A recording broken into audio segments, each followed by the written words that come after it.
Tila maraming ang netizen ang nalungkot at nagulat matapos kumpirmahin ng aktres na si Barbie Fortesa ang hiwalayan nila ng kanyang longtime boyfriend na si Jack Roberto. Sa pamamagitan ng Instagram post ay nagbahagi ang aktres na si Barbie Forteza ng iilang larawan nila together ni Jack Roberto. Kalakip ang isang goodbye message nito. Ayon sa naging mensahe ni Barbie para kay Jack, ay nagpasalamat ito sa pagmamahal, pag-aalaga, at hindi matatawaran na 7 taon nilang relasyon.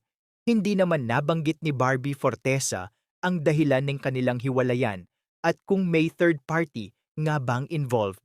Matatandaang na nitong mga nakaraan buwan ay may lumalabas at kumakalat na ding balita sa hiwalayan nitong dalawa.